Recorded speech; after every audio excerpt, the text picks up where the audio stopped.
Descubre la Biblia en 8 sesiones. Estamos a punto de concluir con nuestra serie de 8 sesiones para ver un panorama general de la Biblia. El día de hoy vamos a estudiar la 6ª sesión. Ya estudiamos una introducción a la Biblia. En la introducción a la Biblia estudiamos el valor de las Escrituras, por qué es importante, por qué es valioso estudiar las Escrituras. Estudiamos la veracidad, cómo poder tener la seguridad de que la palabra de Dios es veraz, es verdadera. Analizamos la historia de las Escrituras, cómo se convirtió en libro. Analizamos las secciones en las que se divide la Escritura, que son fundamentalmente, en el caso del Tanaj o del Antiguo Testamento, del Antiguo Pacto, es la Torá, los Neviim y los Ketuvim.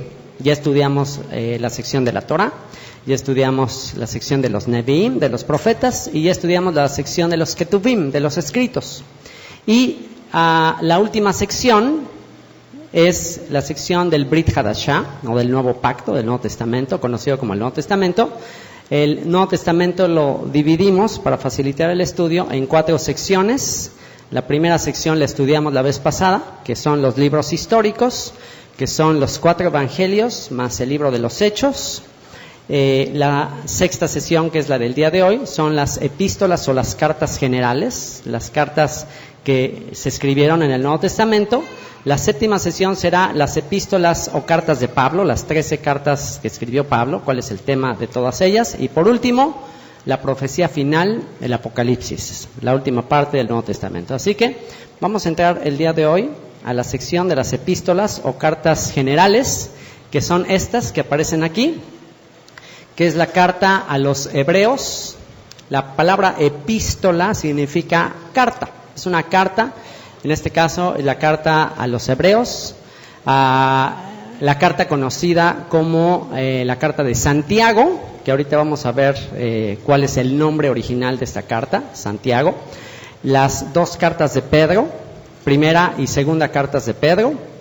Las 3 cartas del apóstol Juan, primera, segunda y tercera de Juan. Y por último, la carta de Judas. ¿Ok? Así que bueno, pues estas son las cartas que vamos a estudiar el día de hoy a nivel panorámico. El propósito de esta serie de 8 sesiones es que todos tengamos una idea, por lo menos general, de qué se trata la Biblia. Ya teniendo una idea general, podemos ver que todas las cartas y todos los libros de la Biblia están interconectados, están en armonía. No hay contradicción, no es que unos digan una cosa y otros digan otra cosa. Esa es la maravilla de la Biblia, que toda la Biblia armoniza, como si un solo editor, como si un solo autor hubiera hecho todo, hubiera inspirado todos los escritos. Y no es como que si un autor hubiera inspirado todos los escritos, un solo autor inspiró todos los escritos, ¿ok? Así que bueno, vamos a la primera carta que vamos a analizar, y es la carta a los hebreos. ¿A quién creen que fue dirigida la carta a los hebreos? A ver, niños, ¿a quién fue dirigida la carta a los hebreos? ¿A quién? A los hebreos, muy bien. Tienen mucha inteligencia, mucha lógica de raciocinio, ¿ok? Carta a los hebreos. ¿Quiénes son los hebreos? ¿Qué significa la palabra hebreo? Del verbo hebreo, labor significa el que pasa, pasar, cruzar. Un hebreo, ¿quién fue el primer hebreo? ¿Quién fue el primero hebreo? Abraham. ¿Por qué se le llama Abraham? ¿Por qué se le llama el ivrí, el hebreo? ¿Por qué? Porque él pasó de dónde a dónde. Él fue el primero en cruzar el río, ese río que dividía toda la región de Ur de los Caldeos, de Babilonia, rumbo a la tierra prometida, rumbo a la región de Canaán. Así que Abraham fue el primero en cruzar el sistema. ¿Se acuerdan que hoy estuvimos estudiando en el capítulo 3 de Génesis acerca de estas 2 simientes que iban a estar en conflicto, en lucha? La simiente de la serpiente y la simiente de la mujer, y que son 2 sistemas que van a estar en oposición, en enemistad. ¿Y quién es quien controla este mundo? ¿Quién es el príncipe de este mundo? ¿Quién es? ¿Quién controla el mundo? ¿Los hijos de quién están controlando el mundo? Los hijos de la Nahash, los hijos de la serpiente, son los que controlan el mundo. Y entonces, en aquella época, en la época de Abraham, ¿quién creen que controlaba el mundo? El mismo.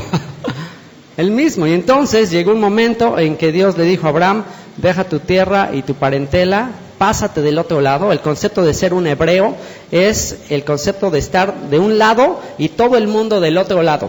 Que tú tengas la capacidad, el carácter, el valor de ir en contra de la corriente, de pasarte del otro lado, y aunque todos estén del otro lado, tú decir, pues yo estoy de este lado, yo estoy del lado de la palabra de Dios. ¿Ok?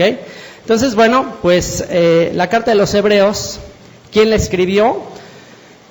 Lo más probable, muchos historiadores concuerdan en que lo más probable es que la escribió Pablo, pero la misma carta no dice quién la escribió, y es muy probable que fue Pablo por el tema tan profundo que maneja la carta a los Hebreos, pero no quiso meterse en más problemas. Si Pablo hubiera así abiertamente dicho que él la escribió, ahí sí ya se mete en Honduras, porque ahí sí ya desafía el sistema de una manera bastante fuerte, desafía el concepto del sacerdocio levítico que estaba en operación en aquel momento. Hay un momento en que dice que ya no se está bajo ese sacerdocio, sino se está en otro sacerdocio, que es el sacerdocio de Melquisedec. En fin, es muy probablemente que Pablo la escribió y ya no se quiso meter en problemas, y por eso no puso su nombre. ¿Ok? ¿De qué trata? Bueno, es una carta que trata, que es dirigida a judíos, a hebreos, creyentes en Yeshua como Mesías.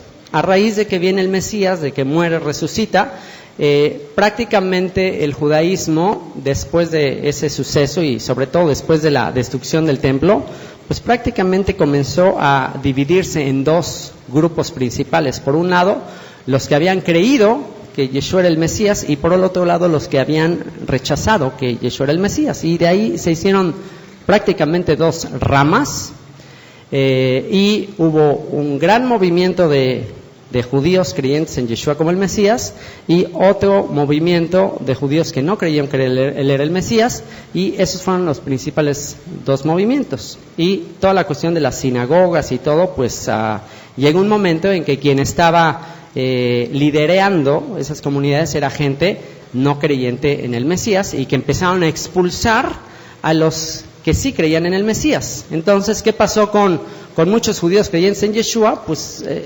vivieron momentos muy complicados, porque en sus comunidades, entre sus familiares, entre sus compatriotas, pues no eran recibidos, y en el Imperio Romano y en el paganismo, pues tampoco eran recibidos, porque los veían como judíos. Entonces los paganos, los que estaban del lado de Roma, los rechazaban, y los que estaban también del lado de la religión tradicional, pues también lo rechazaban. Entonces estaban como en medio, y pues había algunos que estaban empezando a dejar su fe, a abandonar su creencia, con tal de amoldarse una vez más al sistema. Entonces, por eso es que esta carta se les escribe para exhortarles a no volver atrás, a no rechazar esa salvación que se les había dado, y a no volverse atrás con el propósito de volverse a acomodarse o a conformarse al mundo. ¿Desde dónde se escribió? No se sabe a ciencia cierta desde dónde se escribió. ¿Cuándo? Aproximadamente entre el año 60 y 69 después del Mesías. Tuvo que haber sido escrita después, antes de la destrucción del templo. Tuvo que haber sido escrita antes de la destrucción del templo, porque la destrucción del templo en el año 70 fue un suceso importantísimo para el pueblo de Israel.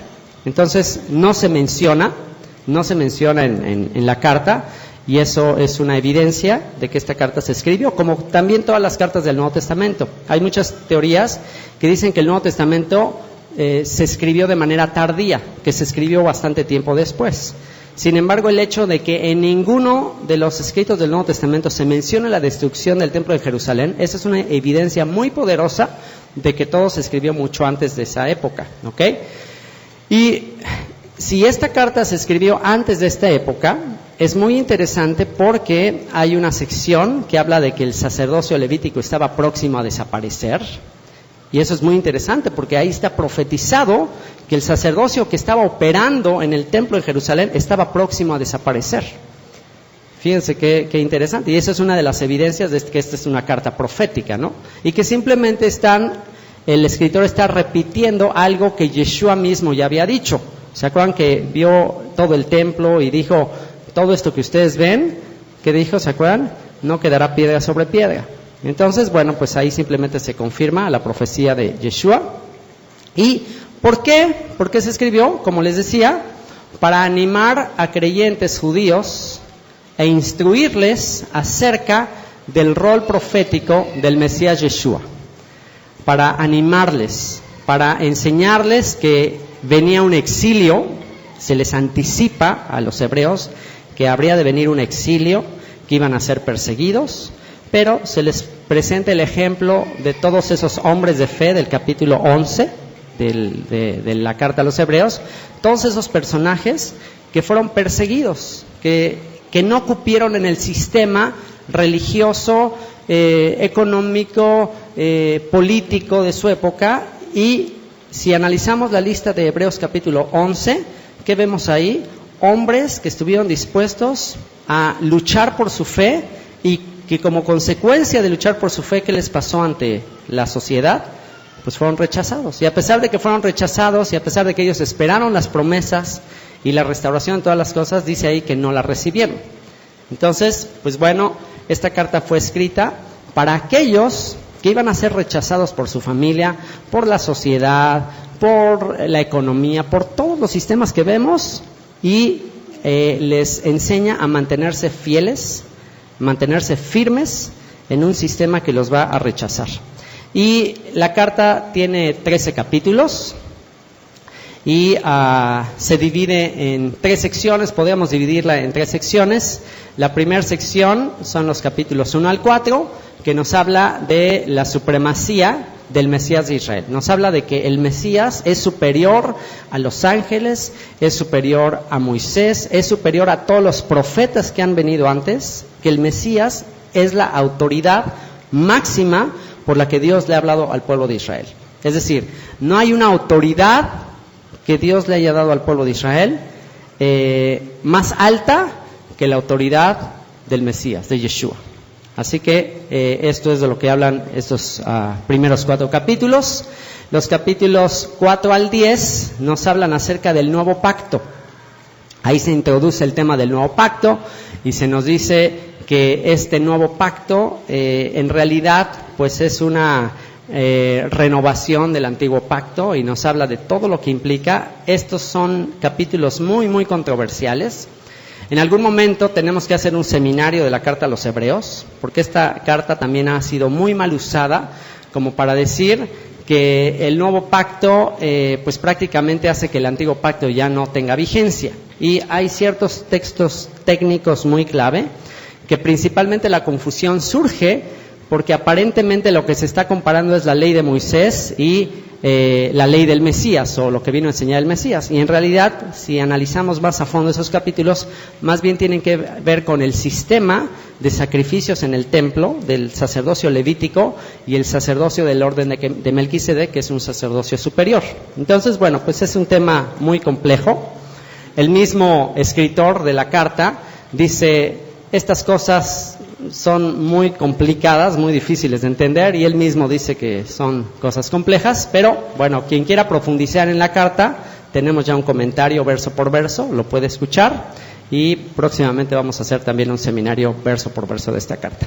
Entonces, bueno, esa es la segunda sección de la carta, el nuevo pacto, y por último, capítulos 11 al 13, nos habla de la vida de fe en el exilio, la vida de fe en el exilio. Mientras estemos en el exilio, ¿y qué significa estar en el exilio?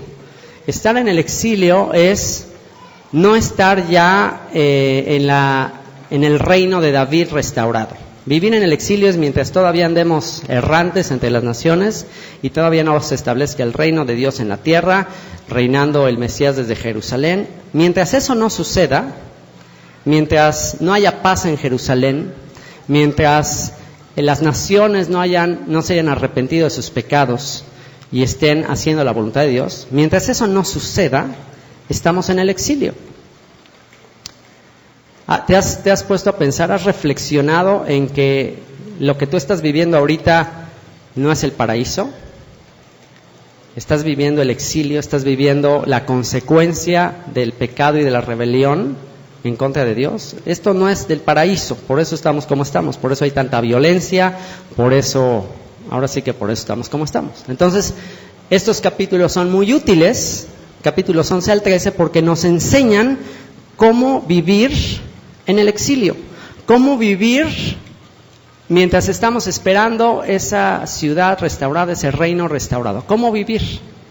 Y uno de los principios más importantes que te dice es, no vivas por vista, no vivas esperando ya recibir aquí los beneficios, no vivas así, porque si es así te vas a decepcionar. ¿Qué dice? Puestos los ojos en Él, puestos los ojos en Yeshua, el autor y consumador de tu fe. Si tú estás esperando que aquí vas a recibir todos los beneficios del reino, te vas a equivocar. Si tú aquí estás pensando ganar tu vida, tener fama, riquezas, todas esas cosas, es muy posible que vas a ser engañado. Si tú en este tiempo estás queriendo ser aceptado por la gente, es muy posible que seas engañado. Entonces te dice, salgamos de la puerta y llevemos su vituperio. Aquí en esta carta se te anticipa que el reino de Dios no va a ser una organización visible, tangible. O sea, no va a ser algo de que, bueno, ¿a qué organización me afilio? ¿A qué denominación? O sea, a ver, ¿cuál es el grupo? ¿Cuál es la sociedad a la que me voy a afiliar? No existe. No existe. ¿Qué es el remanente de Dios entre las naciones? Los que guardan los mandamientos de Dios y tienen el testimonio de Yeshua. Eso es. Entonces, pues te vas a identificar con ellos. ¿Y qué crees que va a suceder con respecto a tu aceptación ante la sociedad? Si estás tratando de seguir leyes y principios a las cuales la sociedad entera está en contra, ¿qué crees que va a pasar contigo? Pues lo mismo que pasó con todos los profetas y todos los hombres que aparecen ahí. Vas a ser ridiculizado, se van a burlar de ti, si bien te va. Eso es lo menos que te puede pasar. Lo más fuerte y lo que está anunciado que va a suceder, ¿qué es lo que va a suceder? Pues la persecución y la muerte. O lo vimos, la simiente de la serpiente, ¿qué es lo que va a tratar de hacer? Va a tratar de herir, ¿a quién? A Jacob, al remanente de Jacob entre las naciones. Así que, pues esta es una excelente carta que nos va a enseñar a vivir mientras estamos esperando esa ciudadanía, mientras estamos esperando ese reino que se nos prometió. Y el pasaje clave, por supuesto, Hebreos 13 y 14, este es el pasaje clave de toda la carta. Salgamos pues a Él. ¿Quién es a Él? Salgamos pues a Él, a Yeshua, al Mesías de Israel. Salgamos pues a Él, fuera del campamento, llevando su vituperio, llevando su rechazo. En este pasaje, en el contexto, nos dice que así como Yeshua fue expulsado de alguna manera de la comunidad, fue entregado a los gentiles, salió de la puerta de Jerusalén, fue llevado al Monte Calvario, que estaba prácticamente en una sección que es pues como los basureros de la ciudad, y fue entregado como un criminal y fue rechazado por el sistema religioso y económico de su época, y él se identificó con los pecadores y salió de ahí, que así como él salió de este sistema del mundo, y él dijo, mi reino no es de este mundo, y se entregó, pues lo que este pasaje te dice es, salgamos pues a Él, fuera del campamento, llevando su vituperio. Es decir, no va a haber club, organización de este mundo que te va a aceptar. Todos te van a rechazar. ¿Y qué dice? ¿Por qué? ¿Por qué dice? Porque no tenemos aquí ciudad permanente. No tenemos aquí ciudad permanente, sino que ¿qué? Sino que buscamos la porvenir.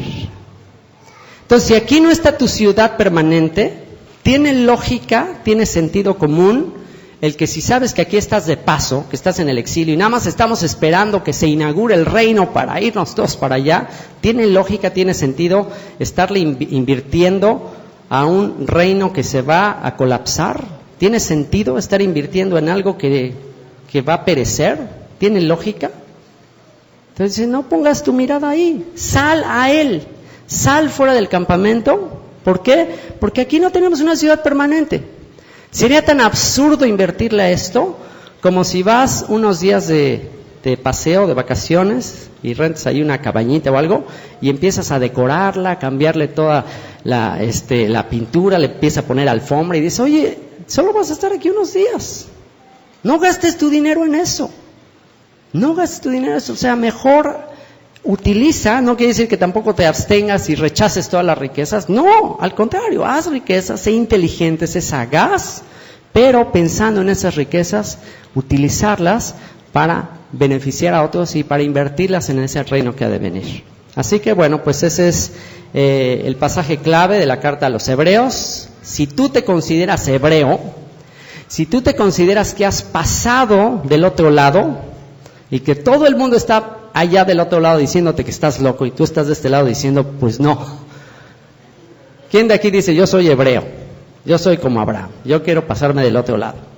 Bueno, ¿cuál es la exhortación? Pues sal de ahí, tú sabes de dónde tienes que salir. Sal de ahí, sal fuera del campamento, sal de tu comodidad, llevando su vituperio, porque no tenemos aquí ciudad permanente, sino que buscamos la porvenir. Y ese es el mensaje central, después de todo lo que te explica la carta a los hebreos. La siguiente carta que vamos a analizar de manera panorámica, de manera general, es la carta de Santiago, que de entrada, la carta de Santiago tiene un nombre que nada que ver con el autor de la carta. En realidad, el autor de la carta se llama Jacob. Y si tú te preguntas, bueno, ¿y qué tiene que ver Jacob con Santiago? ¿Qué tiene que ver? Bueno, ustedes saben que dentro de la tradición católica a todos se les puso el san de los santos, a todos se les canonizó. Y entonces se le puso San Jacob, que con el tiempo y con las transliteraciones se convirtió en Santiago. ¿Qué va de San Jacob a Santiago? Pues ya, es más, ¿qué va de Jacob a Santiago? Pues ya, nada que ver, pero bueno, pues eso es para que veamos cómo se fueron tergiversando todos los nombres. ¿Y quién le escribió? Todos concuerdan, los principales historiadores concuerdan en que fue Jacob, que fue medio hermano de Yeshua, según Mateo 13:55. En Mateo 13:55 se mencionan por nombre los hermanos de Yeshua, que esto es un shock para la tradición católica, que dice que Yeshua no tuvo hermanos, por cuanto se enseña el dogma de la perpetua virginidad de María, que es un dogma, es una tradición que obviamente es contraria a las Escrituras, que obviamente no es así. Las Escrituras claramente hablan de que Yeshua tuvo hermanos, y hasta se mencionan sus nombres, y se menciona que tuvo hermanas, con plural, es decir, que por lo menos tuvo 2 hermanas. Entonces, aquí en Mateo 13:55 se mencionan los nombres de los hermanos, y uno de ellos es Jacob, que se convirtió en uno de los líderes de la comunidad de creyentes en Yeshua, de la secta del camino, porque los creyentes en Yeshua formaron un grupo especial que era parte del judaísmo, seguía siendo parte del judaísmo. El grupo de judíos que creían en Yeshua no eran considerados como otra religión, eran exactamente, tenían la misma fe de Abraham, Isaac y Jacob, de los profetas, y esta comunidad que se formó tenía digamos que un comité que le gobernaba, un comité que eran los líderes de esta comunidad, que dice el apóstol Pablo en su carta a los Gálatas que era Jacob, era uno de ellos, Pedro, Shimón Kefa era otro, y Yohanan, el apóstol Juan, era el otro. Eran el Beit Din, era el consejo de ancianos que dirigían la comunidad de creyentes en Yeshua. Dentro de ellos estaba Jacob, y dentro de estos 3 era Jacob el que tomaba el liderazgo. Si ustedes estudian Hechos capítulo 15, el decreto que se da de qué hacer con respecto a los gentiles, pues es prácticamente Jacob el que lo decide, ¿ok? Así que bueno, pues él es el que escribe esta carta. ¿De qué se trata? Bueno, es una carta dirigida a las 12 tribus de Israel en la dispersión o en el exilio. Si ustedes leen el inicio de la carta, dice a las 12 tribus que están en la dispersión. ¿Desde dónde se escribe? Bueno, pues la comunidad, el gobierno de esta comunidad, los líderes de la comunidad estaban en Jerusalén. Jacob era líder de la comunidad. Incluso historiadores como Josefo mencionan a Jacob y lo mencionan como uno de los hombres que tenían fama en esa época de ser un hombre justo, un hombre muy observante de la Torá, muy respetado por el pueblo. El pueblo respetaba muchísimo a Jacob y era por eso que muchos dentro de los líderes de Israel en aquella época tenían temor de que muchos de los judíos creyeran en Yeshua, porque tenía Jacob muy buena fama con todos ellos. Entonces, por él, mucha gente estaba creyendo que Yeshua era el Mesías. Entonces, bueno, se escribió en Jerusalén cuando, entre el año 44 y 49 después del Mesías. ¿Y por qué? ¿Por qué fue escrita? Fue escrita para aclarar en qué consiste vivir la fe. Él, como un hombre considerado justo, un hombre que hacía mucho énfasis en las obras, en que tu fe se tiene que notar, en que tú tienes que mostrar tu fe con tus obras, pues se dio cuenta que comenzó a haber una apostasía en el movimiento. ¿Cuál es la apostasía que se empezó a dar?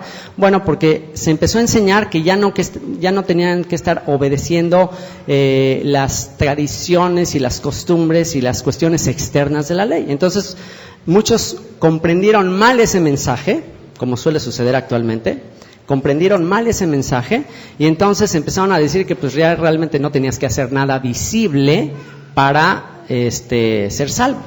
Y entonces Jacob escribe esta carta para aclarar que eso es falso, para aclarar el hecho de que alguien diga, bueno, pues yo nada más por creer ya me voy a salvar. Y Jacob dice, no es nada más por creer, también los demonios creen y tiemblan. Y Abraham fue justificado por creer, pero también su fe, lo que creyó, le llevó a hacer obras tangibles. Entonces, pues esta es una carta que tiene como propósito aclarar que la fe sin obras es muerte en sí misma. Los primeros 2 capítulos nos habla acerca de lo que significa vivir la fe, poner en práctica la fe. Los capítulos 2 y 3 nos habla acerca de la prueba de la fe. Es un análisis, un examen, un test de cómo puedes saber si tu fe es genuina, si tu fe es real. Si tú quisieras hacer un test a ver si estás en la fe, te recomiendo que leas los capítulos 2 y 3 de la carta de Jacob, conocida como Santiago. Hazte un test, estudia esos 2 capítulos y prueba a ver si estás en la fe. Y por último, capítulo 4 y 5, el tema es trascendiendo en mi fe. Trascendiendo en mi fe. ¿Cómo puedo llevar mi fe más allá de mí mismo? ¿Cómo puedo transmitir mi fe a otros? Así que bueno, pues esta es la carta de Jacob. Y el pasaje clave, una vez que tú has comprendido lo que significa vivir en fe, vean lo que dice: hermanos, si alguno de entre vosotros se ha extraviado de la verdad y alguno le hace volver, sepa que el que haga volver al pecador del error de su camino, salvará de muerte un alma y cubrirá multitud de pecados. Es decir, la Escritura, Jacob en especial, nos libra de la actitud chilanga de dar el avión.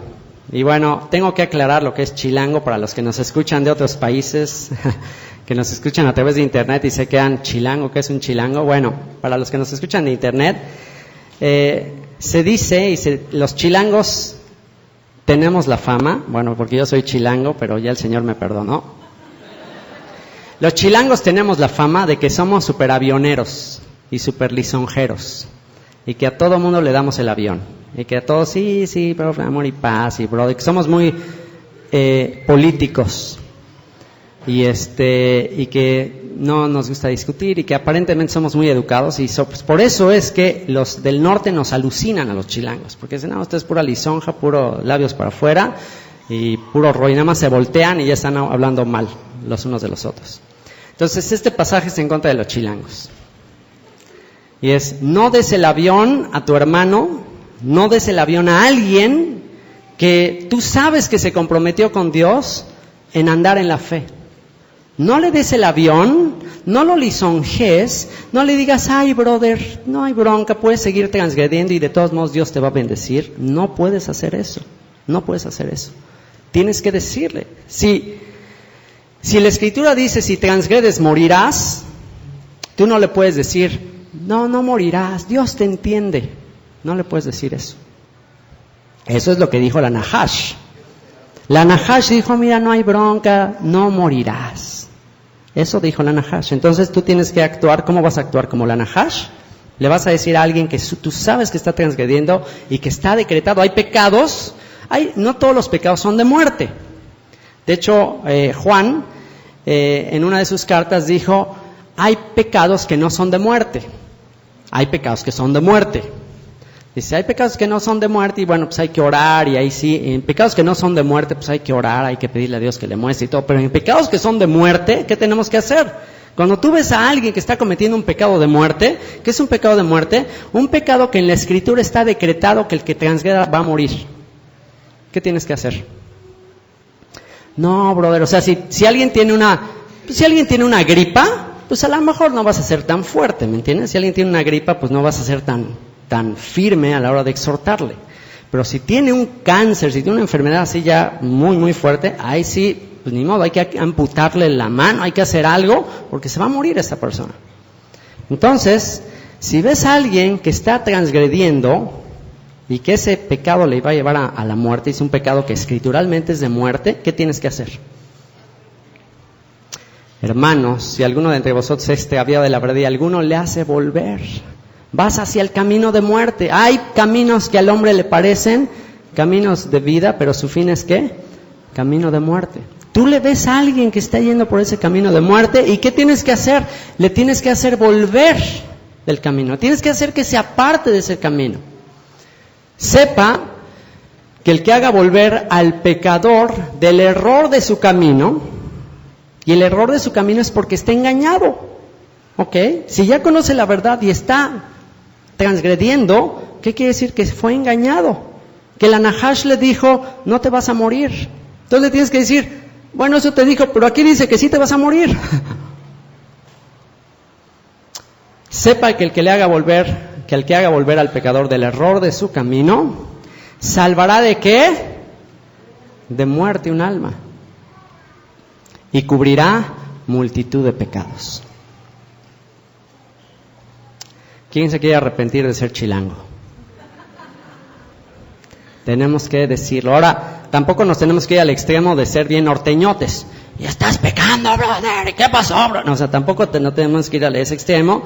Tenemos que exhortar con amor, considerándonos a nosotros mismos primero. No sea que nosotros también seamos tentados. Tienes que ir con un espíritu de mansedumbre y decirle, ¿sabes qué? Híjole, me da mucha pena tu situación. Está dura, yo no soy mejor que tú. Pero ¿sabes qué? La solución no es estar transgrediendo, porque eso te va a llevar a la muerte. Esa no es la solución, esa olvídala, eso ya está fuera de la jugada. Tenemos que hacerlo. Habremos salvado un alma de la muerte y cubriremos multitud de pecados.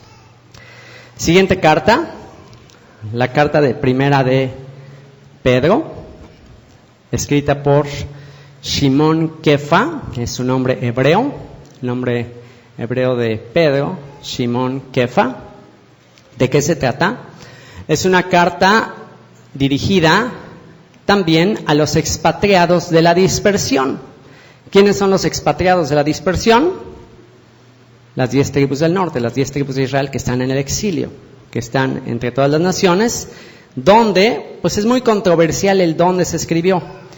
Según algunos se escribió en Roma, y eso es argumentando que Pedro estuvo en Roma, pero hay una gran controversia si Pedro estuvo en Roma o si Pedro no estuvo en Roma. De acuerdo a la tradición, sí estuvo en Roma. De hecho, la basílica en el Vaticano está construida supuestamente sobre los huesos de Pedro, supuestamente. Sin embargo, ¿se acuerdan que Tzvi nos comentó de que ahí en el Monte de los Olivos se encontró un lugar con un osuario, con una especie de cajita donde se ponían los huesos y que dice ahí Shimon Kefa, y que es un lugar que está en posesión del Vaticano y que pues por supuesto eso no se ha dado a conocer. Entonces, pues bueno, es controversial si estuvo allí, Pero una de las razones que nos dan a pensar que probablemente estuvo en Roma es que Pedro mismo dice que está en Babilonia. Entonces, Babilonia era uno de los nombres que se le daba a Roma. Era una de las maneras en la que los judíos se referían a Roma, porque obviamente el imperio babilonio ya no existía en aquel momento, entonces decían Babilonia refiriéndose a Roma, y pues lo decían así para no meterse en problemas con los romanos, ¿no? Entonces una posibilidad es que sí fue a Roma, y sí estuvo en Roma y por eso le llamaba Babilonia, o la otra posibilidad es que no, que definitivamente no estuvo ahí y que estuvo literalmente en Babilonia, porque en Babilonia había una gran comunidad judía, y como dice la carta de Gálatas que Pedro fue enviado a la circuncisión, pues en Babilonia seguía habiendo una comunidad judía. Entonces, bueno, es controversial de dónde se escribió, pero bueno, son las opciones que hay. ¿Cuándo se escribió? Se escribió entre el 64 y el 65 después del Mesías. ¿Y por qué? Se escribió para brindar esperanza durante el largo exilio. Se anuncia que el exilio iba a ser largo. De hecho, este es el exilio más largo que ha vivido el pueblo de Israel. Y se dice que, pues ahí se da la esperanza, una esperanza viva. Bienaventurado el Dios y Padre de nuestro Señor Jesucristo, de nuestro Señor Yeshua el Mesías, que nos hizo renacer para una esperanza viva por la resurrección de Yeshua de entre los muertos. Así que nos habla de que durante el exilio, nuestra esperanza, ¿cuál va a ser? Nuestra esperanza va a estar en la resurrección de entre los muertos. Tiene 5 capítulos que podemos, para facilitar su estudio, dividirlos en 3 secciones. El primer capítulo nos habla de la esperanza de la elección divina, nos da esperanza de que Dios nos eligió, Dios nos escogió para una esperanza viva. El capítulo 2 al 4 nos hablan de cómo permanecer en la esperanza, cómo mantenernos en esa esperanza. Y por último, capítulos 4 al 5, cómo transmitir la esperanza. Una vez que adquieres esa esperanza, cómo la puedes transmitir a los demás. El pasaje clave de esta primera carta es Primera de Pedro, capítulo 1, versículo 3, que dice así: bendito el Dios y Padre de nuestro Señor Yeshua el Mesías, que según su grande misericordia nos hizo renacer para una esperanza viva por la resurrección de Yeshua el Mesías de los muertos. Todos estábamos muertos en delitos y pecados. Israel es como un gran conjunto, como un gran valle de huesos secos. Todo Israel pecó, Israel está sin esperanza por su pecado.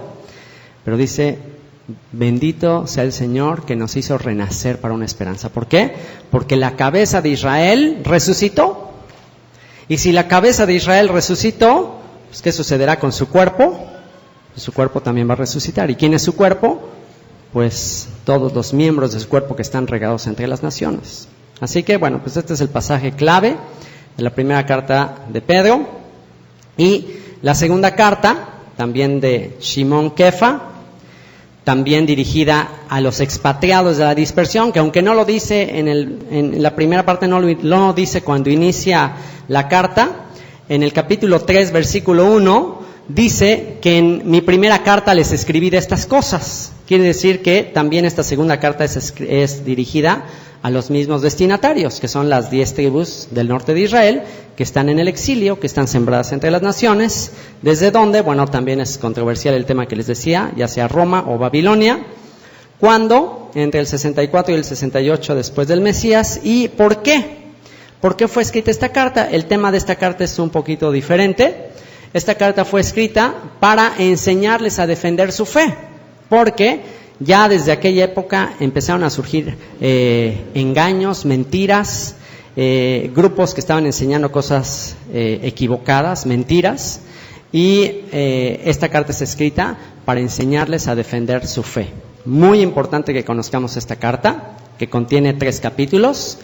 El capítulo 1, del versículo 1 al 11, nos habla acerca de lo que es la salvación.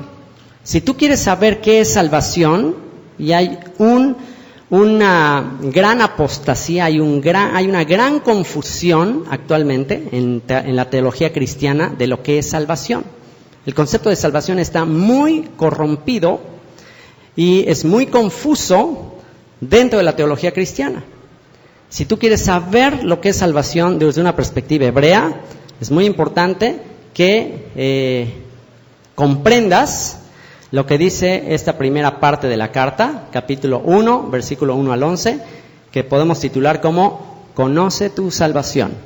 Conoce tu salvación. Capítulo 1, versículo 12 al 21, nos dice, conoce tus escrituras. Si quieres saber qué es salvación, si tú quieres saber cómo surge la salvación, pues tienes que conocer la Biblia, tienes que conocer las escrituras. Si no conoces las escrituras, te lo garantizo, que no vas a ser salvo. Porque en las escrituras está la salvación. En las escrituras está el entendimiento de la salvación. Si tú no conoces las escrituras, si tú solamente conoces los dogmas de una religión, pero no conoces por ti mismo las escrituras, seguramente no vas a ser salvo. Así que estos versículos 12 al 21 es una exhortación a que conozcas las escrituras, a que escudriñes las escrituras, a que desees como niño recién nacido la leche espiritual no adulterada. Un bebé puede sobrevivir sin la leche de su mamá, puede sobrevivir si lo dejas así, pues solito le va a venir así la fe del espíritu, le va a venir de alguna manera. ¿Puede vivir? No. Así como un bebé necesita la leche de la mamá, nosotros necesitamos la leche espiritual, pero ¿cómo dice? No adulterada. Si a un bebé solamente le das pura fórmula y leche diluida, ¿va a vivir ese bebé? Pues puede ser que sí, pero todo debilucho y le puede dar enfermedades, se puede morir. Entonces, si quieres vivir, necesitas alimentarte de la leche espiritual no adulterada. Eso es lo que dicen los versículos 12 al 21 del capítulo 1. El capítulo 2 nos habla acerca de los adversarios, nos habla acerca de los falsos maestros, de aquellos que van a estar tratando de confundirte con respecto a las escrituras. Así que el capítulo 2 es muy importante para que sepas quiénes son tus adversarios. Para que no pienses que todo aquel que viene con una Biblia bajo el brazo es el del bando bueno. ¿Se acuerdan lo que le dijo Yeshua a un grupo de gente religiosa que llegaron con él y estaban cuestionándolo, y esta gente era religiosa, esta gente conocía las escrituras? ¿Y qué les dijo? Ustedes son una generación de víboras. En otras palabras, les dijo simiente de la serpiente. Entonces, esto es como un campo minado. En este momento, en este mundo, hay una lucha, lo vimos hoy, entre la simiente de la mujer, la simiente del Mesías, y la simiente del Mesías y la semilla del Mesías, que es la palabra. Y la otra simiente es la que cuestiona la palabra, es la que le aumenta y le quita a la palabra. Y hay una lucha entre ambos. Así que, si tú no sabes esto, tú no conoces a tu enemigo, estás perdido. Lo peor que te puede pasar es no conocer contra quién estás luchando.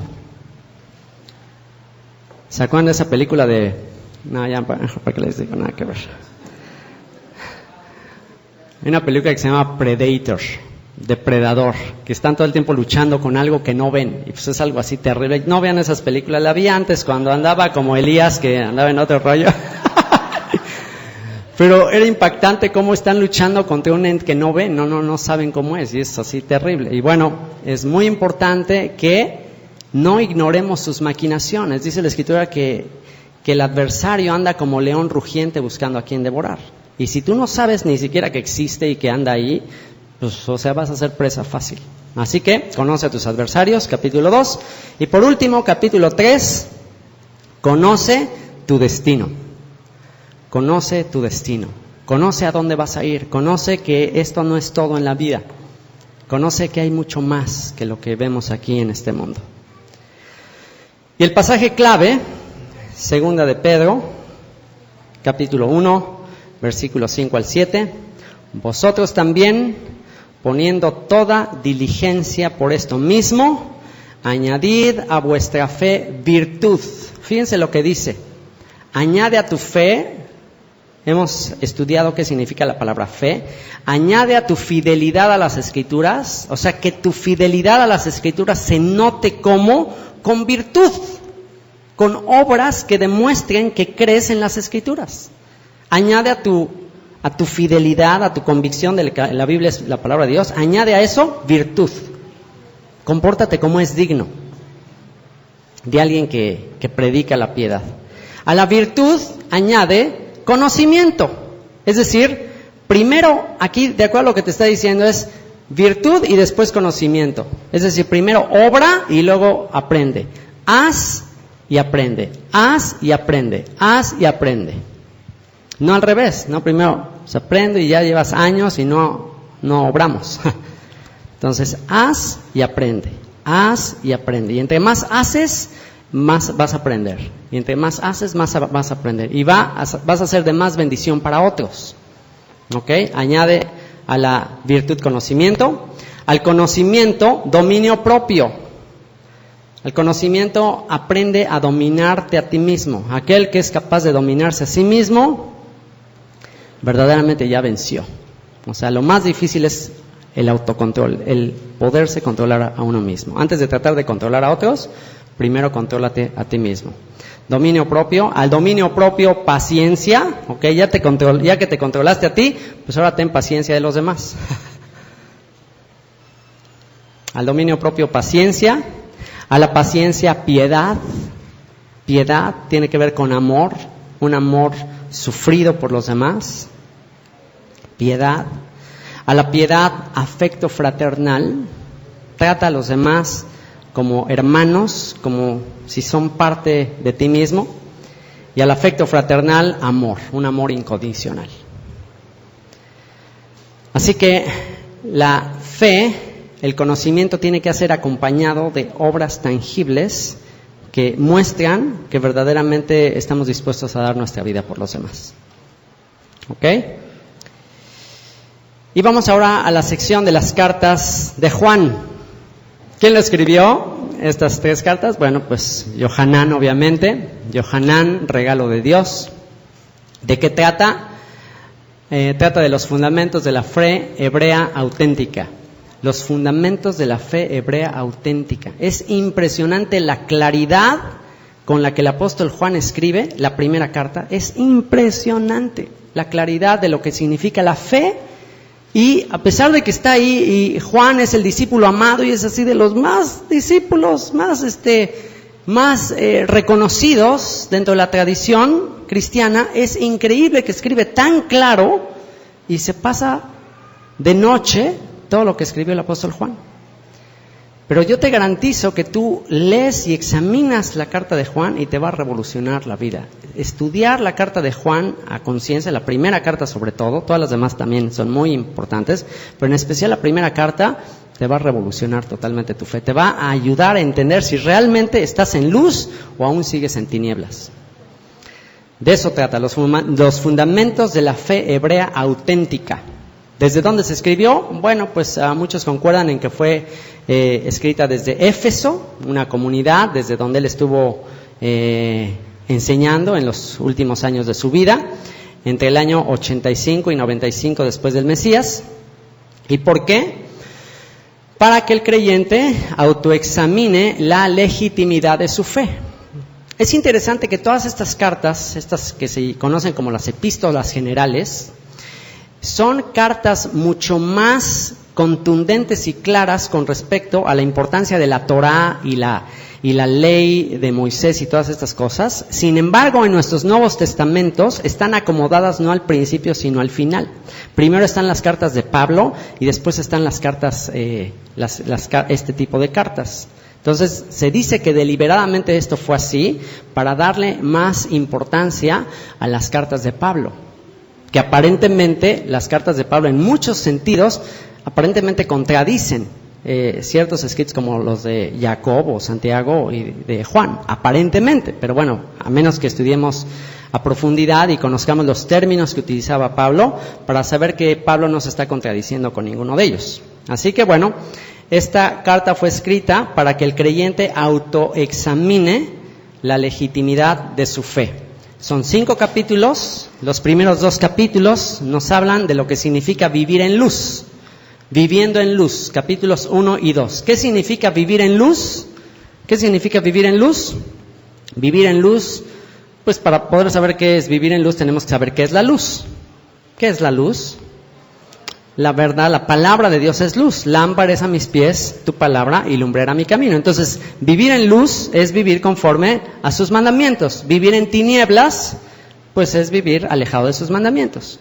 El que dice que vive en luz y sigue transgrediendo y sigue aborreciendo y sigue haciendo cosas en contra de la luz y de la Torah, pues ¿qué dice? Aún está en tinieblas.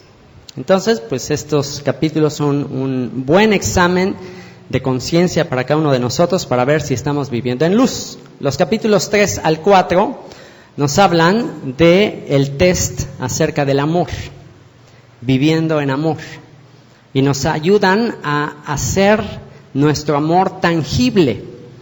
Nos ayudan a que nuestro amor no nada más sea un amor platicadito, un amor romántico, sino un amor de hecho y en verdad. Si alguno tiene bienes de este mundo y ve a su hermano padecer necesidad, ¿cómo puede decir que mora el amor de Dios en él? Y bueno, pues son textos muy muy fuertes que nos llevan a examinar verdaderamente si estamos en amor. Y por último, el capítulo 5, viviendo en fe. Nos enseña qué es en realidad vivir en la fe. El texto clave, el pasaje clave, 1 de Juan 3:18, dice: hijitos míos, no amemos de palabra ni de lengua, sino de hecho y en verdad. Hijitos míos, no amemos de palabra ni de lengua, sino de hecho y en verdad. Segunda carta de Juan. El tema central de esta carta, de esta segunda carta, es el tema de la verdad. ¿Qué es la verdad? Otra vez, la verdad es su palabra, sus mandamientos, sus leyes, sus instrucciones. ¿Desde dónde se escribió? También desde Éfeso, entre los años igualmente 85 al 95, poco después de su primera carta. ¿Y por qué fue escrita? Fue escrita para advertir sobre el apostatar de 2 testimonios importantes, de 2 columnas de la fe. ¿Cuáles son las 2 columnas de la fe del remanente de Israel que ha de sobrevivir en los últimos tiempos? ¿Cuál es la fe? ¿Cuáles son las 2 columnas de la fe? El testimonio de Yeshua y los mandamientos de Dios. Si ustedes leen Apocalipsis 12, dice que la serpiente, el dragón, va a hacer guerra contra los que tienen el testimonio de Yeshua y guardan la Torah, guardan los mandamientos de Dios. Así que esta segunda carta es para advertir sobre el apostatar de una de las 2. De apostatar ya sea de la ley de Moisés o de la autoridad de Yeshua como el Mesías, como la autoridad de aquel que tiene la potestad dada por Dios para interpretar las Escrituras. Así que esto nos advierte acerca del peligro de esto. En realidad no tiene capítulos, sino solo versículos. Los primeros 6 versículos nos hablan acerca de la verdad de la ley dada a Moisés. Nos hablan acerca de que la verdad está en la ley dada a Moisés. Y los versículos 7 al 13 nos hablan de la verdad acerca del Mesías. 2 testimonios, la ley de Moisés y el Mesías. Y el pasaje clave, segunda de Juan, versículo 9: cualquiera que se extravía y no persevera en la doctrina de Cristo, del Mesías, no tiene a Dios. ¿Qué les parece? Cualquiera que se extravía y no persevera, no se mantiene en la interpretación de Yeshua, en la doctrina que él vivió. ¿Y qué doctrina vivió Yeshua? ¿Cuál es la doctrina del Mesías? La doctrina del Mesías es la doctrina de los profetas. ¿Y la doctrina de los profetas es la doctrina de quién? De Moisés. Entonces, cualquiera que se extravía y no sigue esa doctrina, ¿qué dice? No tiene a Dios. El que persevera en la doctrina del Mesías, ese sí tiene al Padre y al Hijo. ¿Qué les parece eso? O sea, que alguien que no tiene la doctrina que tenía Yeshua, que era la de los profetas y la de Moisés, si me creyerais a mí, dijo, Si le creías a Moisés, me creerías a mí, pero por cuanto no reciben a Moisés, no me pueden aceptar a mí. El que no persevera en eso, aunque diga que tiene al Padre y al Hijo, no lo tienen. No lo tienen. El que persevera en la doctrina del Mesías, ese sí tiene al Padre y al Hijo. Tercera de Juan. Esta es la última carta de Juan. Y esta es una carta personal, esta no es una carta tan a nivel general, sin embargo tiene aplicaciones de carácter doctrinal, también desde Éfeso, más o menos en la misma época, poco después de su segunda carta.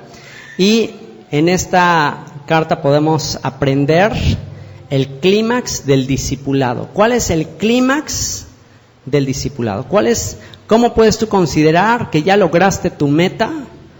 Si has sido llamado a discipular a alguien, ¿cuándo puedes decir, terminé, cumplí mi meta? ¿Cuándo podrás decir eso?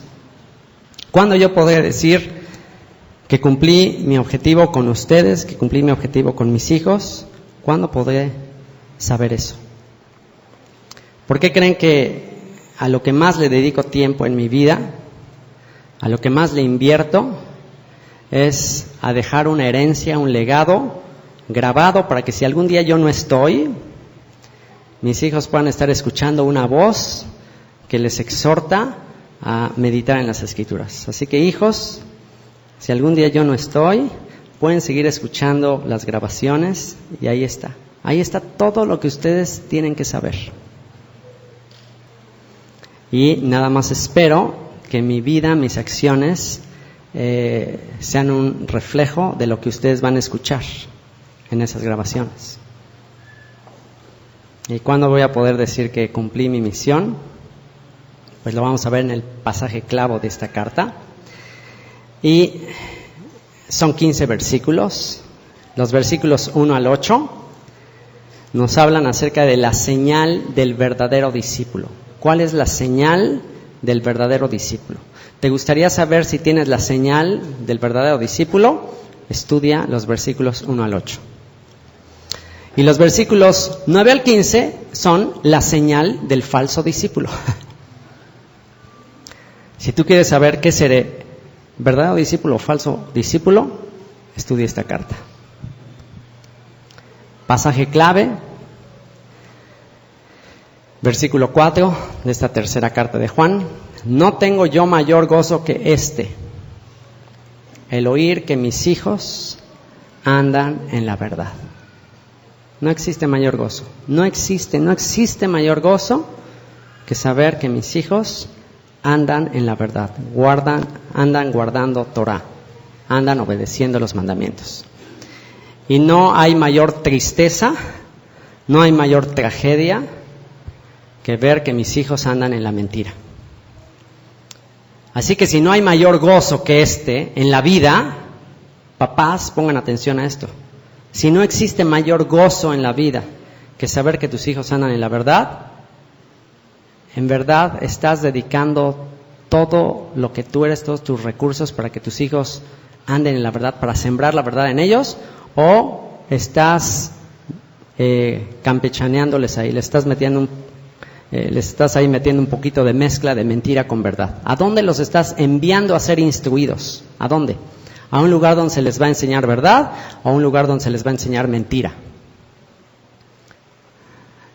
Aunque logren el éxito que este mundo pueda ofrecerles, te garantizo que te vas a sentir frustrado cuando veas que están metidos en un sistema de mentira. Eso no hay nada ahí, es una mentira ese sistema. Pero el verlos que andan en la verdad, eso te traerá el verdadero gozo. Y por último, la última carta, que es la exhortación final. Si hay una carta necesaria, importantísima para estos tiempos de apostasía. ¿Ustedes creen que estamos viviendo tiempos de apostasía? ¿Ustedes creen que estamos viviendo tiempos de engaño, de falsa religiosidad? Bueno, pues esta es la carta más apropiada de todo el Nuevo Testamento para detectar la mentira, para detectar la apostasía. Escrita por Yehudá, conocido como Judas, transliterado como Judas, pero Yehudá también es un medio hermano de Yeshua, es uno de los nombres que aparecen en Mateo capítulo 13, versículo 55. Así que aquí está otra carta de un medio hermano de Yeshua. ¿De qué trata? Es una carta de exhortación. Vaya que es duro para exhortar este hombre, vaya que qué manera de exhortar a la comunidad. ¿Desde dónde se escribió? Se desconoce. ¿Cuándo? Antes del 70, después del Mesías. ¿Y por qué? Esta carta es una descripción de los hechos de los apóstatas. Así como está un escrito en el Nuevo Testamento que se llama Hechos de los Apóstoles, tú en esta carta puedes examinar los hechos de los apóstatas. ¿Quieres detectar quién es un apóstata? ¿Quieres detectar quién es un engañador? Porque hay muchos actualmente que traen una Biblia bajo el brazo o una Biblia ahí en un púlpito y te están hablando de lo que supuestamente Dios dice. Pero tú, ¿cómo puedes detectar si esa persona que te está hablando y enseñando es un profeta de Dios, es alguien que viene dirigido por Dios, o es un apóstata, es un engañador? ¿Cómo lo puedes saber? Lee la carta de Judas, lee la carta de Yehudá. Yehudá dice que una de las características de los apóstatas es que utilizarán la gracia como un medio de libertinaje. Utilizarán la gracia para decirte que ya no tienes que guardar los mandamientos. Entonces, ponte a pensar en cuáles sistemas te están enseñando esto. Así que son versículos también. No tiene capítulos esta carta, es una carta muy breve pero muy sustanciosa, 25 versículos.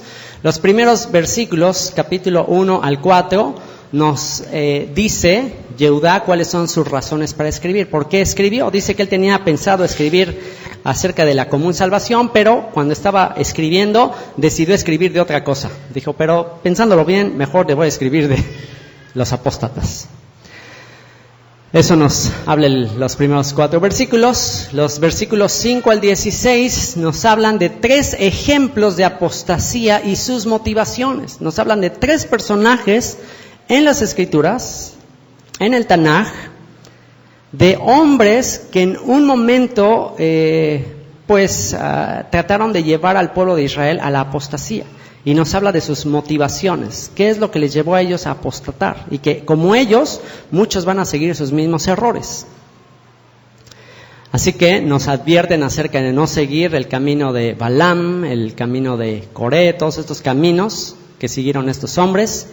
Y en la tercera sección, versículos 17 al 21, nos habla de 4 consejos para librarse de la apostasía. ¿A quién le gustaría librarse de la apostasía que abunda en este tiempo? Bueno, lee del versículo 17 al 21, donde te va a dar 4 consejos para librarte del engaño, de la apostasía. Y por último, versículos 22 al 25, 4 consejos para predicarle a los afectados por apostasía. A veces cometemos muchos errores a la hora de predicarle a gente que está sumida en la apostasía. Cometemos errores. Pero si tú quieres saber cómo hacerlo de manera bíblica, estudia los versículos 22 al 25 y ahí te va a decir cómo hacer para predicarle a los que están siendo engañados por esta falsa religiosidad. El pasaje clave